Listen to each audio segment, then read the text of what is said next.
All right, welcome everybody. This is Vicky 3 Academy. This is Walker. We're doing a kick the tire here today on New Granada. So New Granada is a really interesting country. Just to briefly summarize the history in the region, there's actually just a beautiful YouTube and podcast series by Mike Duncan that follows the revolutions in Latin America. It all of the Revolutions podcasts are incredible. If you're watching Victoria 3 content and you haven't listened to the any of his stuff, you should. It's the best stuff you'll find. I've listened to a lot of history podcasts, and in terms of history of the revolutions, Mike Duncan's stuff is the literal best. It's gonna blow your socks off. But Simon Bolivar was this dude who helped liberate a lot of northern Latin America. Down here we had O'Higgins working. We had the liberator of the Andes down here. Brazil, of course, fell apart. San Martin. And then Brazil, of course, fell apart, or apart from Portugal, because of the Napoleonic Wars. So there's broad history that you can apply to a lot of parts of Latin America, and a lot of Latin America ended up independent because of the Napoleonic Wars. So Napoleon ended up invading Spain, and that opened up the Iberian ulcer, which cost France an enormous amount of money and manpower fighting in Spain. But as part of this invasion, he installed his brother as king of Spain, and I think it was one of his friends or somebody like that as king of Portugal. It doesn't matter. He installed idiots in control of stuff, and then of course the colonies declared independence, or they said that they supported the actual government. But then the Napoleonic Wars didn't end immediately. They were half of a generation long, basically, and that made it so that all of these governments down here just kind of had to figure stuff out on their own, because they had absolutely nobody calling the shots, really.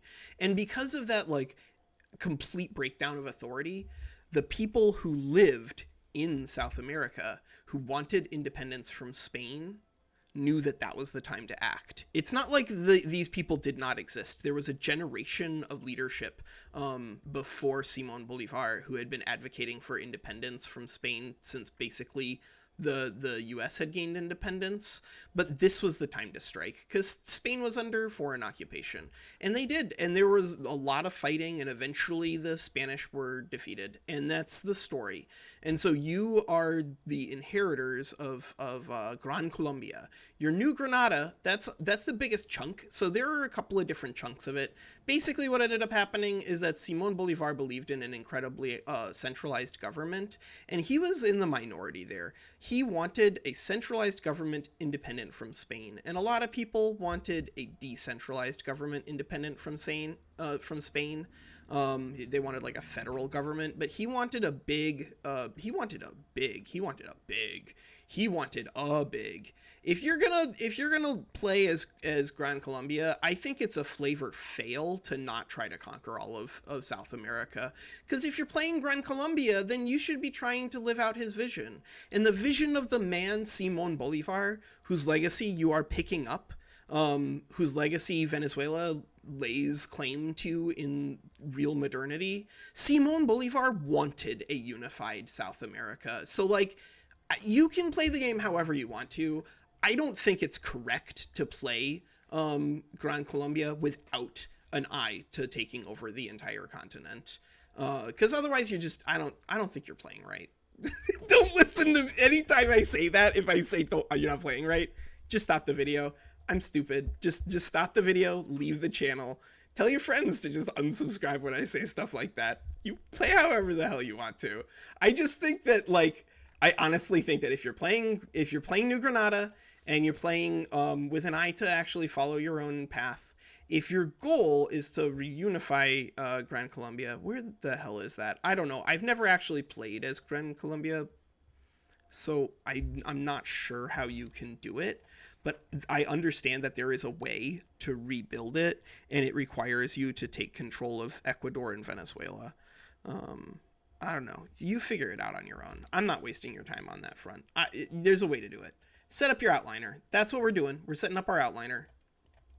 If you haven't set up an outliner, that's how you set up an outliner. You can pause and back up. I don't care. So this is the Gran Colombia. You are a republic. Always look over, there are a couple of things you always want to look over whenever you're playing a new campaign, no matter what. You always want to understand your interest groups, like who's powerful, because that's something that you can manipulate a lot. Outliner, do it, go over there. You can check the laws. So we have like this. This is probably a special modifier, right? 50% from Age of Caudillos. That's crazy. How long is that on? I don't remember how to do that. It's like this or something. I don't know. There's a way to check what that is and when it expires. You figure it out on your own. It's not important. What it does, it makes it so that the armed forces are very powerful at the beginning of the game in your country, so that way you can do stuff that's associated with them, because they're the conservative party. So right now your party in this democracy is an armed forces in the petite bourgeoisie. So that means you can easily work on laws that are associated with that, and that's good. That means that you start out way ahead of the countries that have to do a fight with powerful landowners. Your powerful landowners are still around, so they're not free. I would recommend not letting them join the conservative party. Just don't work with landowners. Like, I want to make sure that no matter what, that comes through as much as possible. Yeah, sorry Catholic Church. If in order to reform and add Catholic Church, you have to add landowners too, it's not worth it. Don't ever work with landowners in a democracy. They're awful. Suppress. The only reason you would ever want to do that is if you had it like, if you had to do it for like police force or something, but I don't think you will. You do start in a slight bureaucratic deficit. So that means that when you start in a tax capacity deficit, don't panic. If you don't understand why that's not important, watch my other videos. But especially if you have a bunch of peasants, and almost everybody does in 1836, a little bit of a tax capacity problem's not really a big deal. Tax capacity problems don't really become a big deal until the 1850s. Then you need to worry about it. But like at the beginning of the game, just don't worry about it. It's really not a big deal. On the other hand, this is horrible. That's awful. That's the worst. So that's the very first thing that we want to be solving mechanically. So let's figure out how to solve that mechanically. So we could just switch over to filing cabinets. That would give us a ton more bureaucracy. It would just cost a little bit of paper.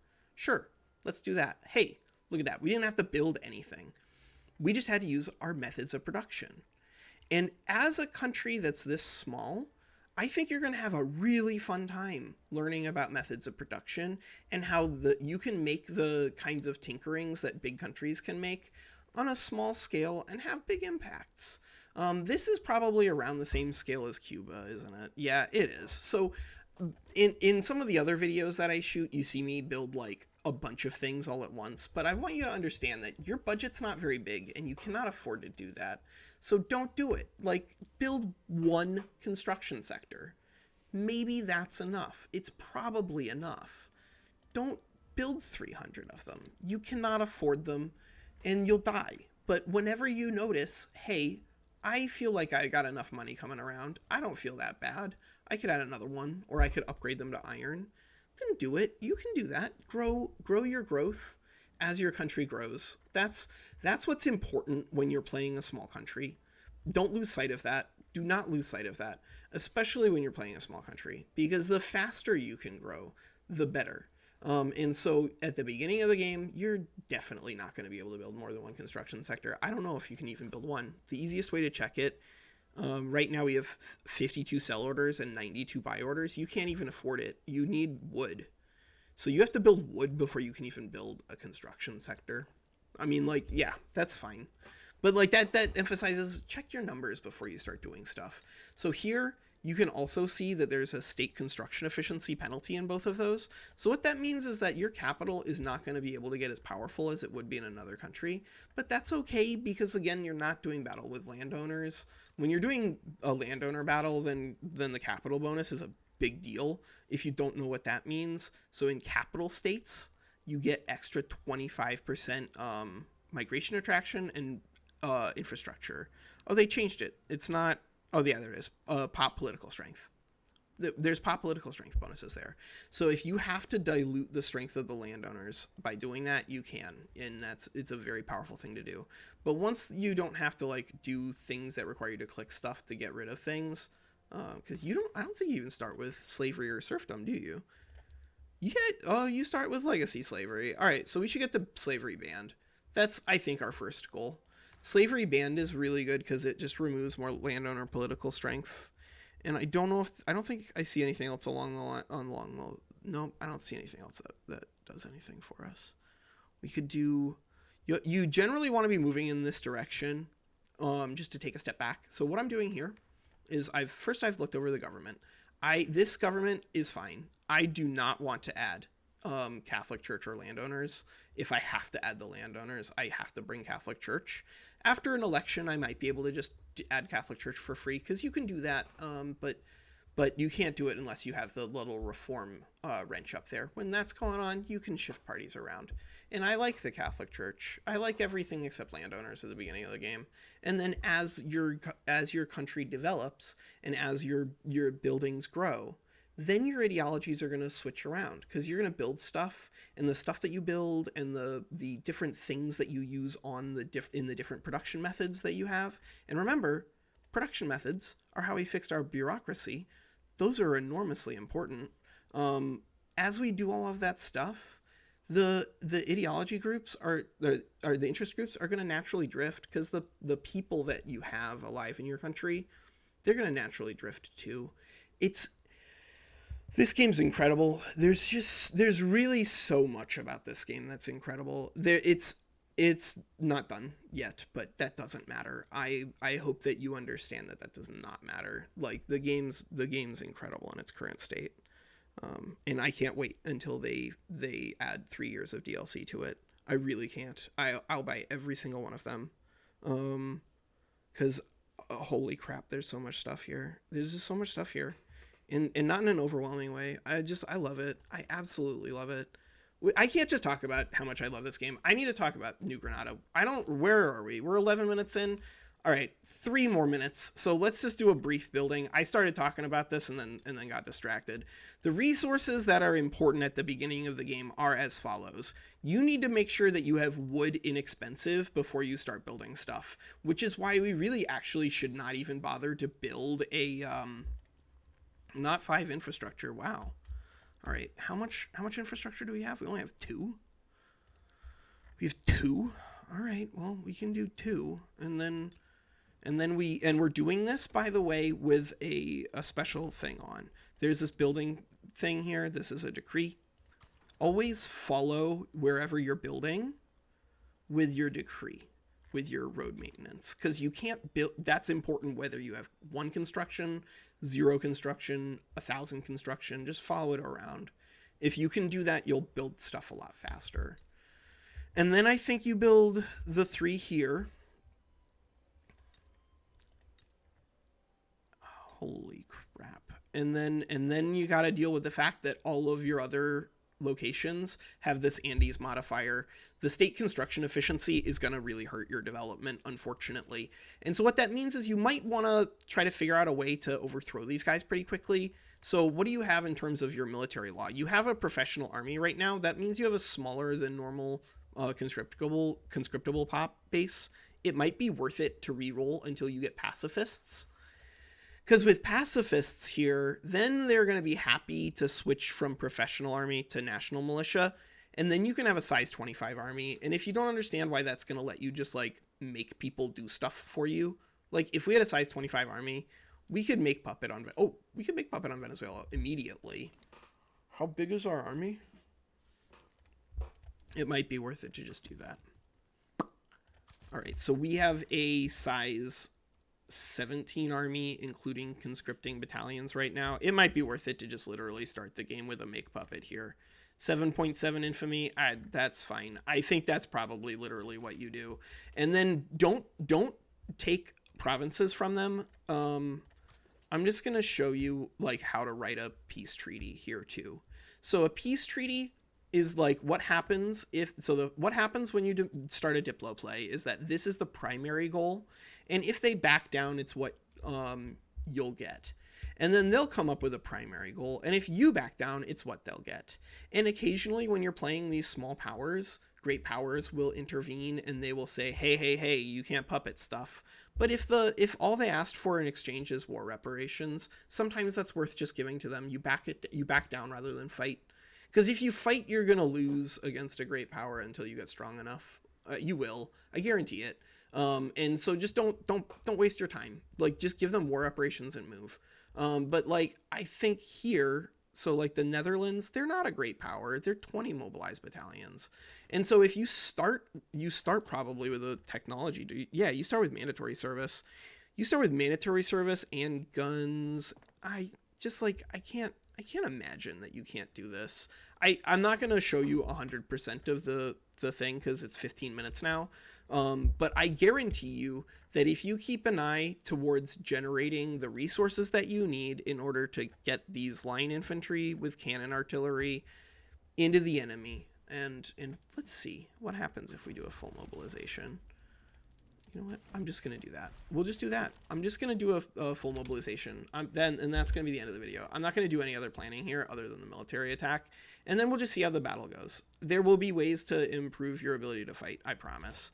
And one of the things that's going to do it is to import cannons when you need them. Because otherwise your troops are not going to fight with a high efficiency, and you're going to pay a lot of money for them. Anytime you're at war, just like if you think it's going to be a knockdown drag out, if you think that you're going to actually have to fight them and they're not going to give up, that's what you do. All right. So yeah, see, they picked humiliate. So like if somebody joined here and I felt unsafe about fighting them, I could just back down. Like I don't care about giving that to them. And now we're in the phase where people will be joining and stuff. And that's where if you add a bunch of conquer state, you'll gain a bunch of infamy. That's terrible for your diplomatic situation. Don't do that. That's dumb. Add all the things that don't do that. Those are always good. Those are always good. And now I have 30 diplo maneuvers left. If I wanted, I could add some treaty ports. I think the treaty ports that come with a port building attached to them are very good. I think those are very good. It might be worth to just take Miranda here in case they fight us. But I'm not going to take the other ones. And the reason I'm not going to take the other ones is that they might back down. And if they back down and I've added a bunch of stuff to this that adds infamy, then I'm going to end up with a bunch of infamy for absolutely nothing to show for it. Like, because they'll just back down, I'll get the puppet thing, and then that'll be that. But like by just adding the thing that I really want, which is this building right here, which is what I'm going to get whenever I get that. And by getting my troops, and hopefully by doing the thing, and I'm skipping a bunch of other stuff, but I just want to see if the fight goes as well as I think it will, because I think it will. And we could be improving stuff. There's a lot of stuff we could be doing here, but I think if we just fight them, we're going to destroy them. I think that's what's going to happen. I think we're going to fight them and we're going to destroy them.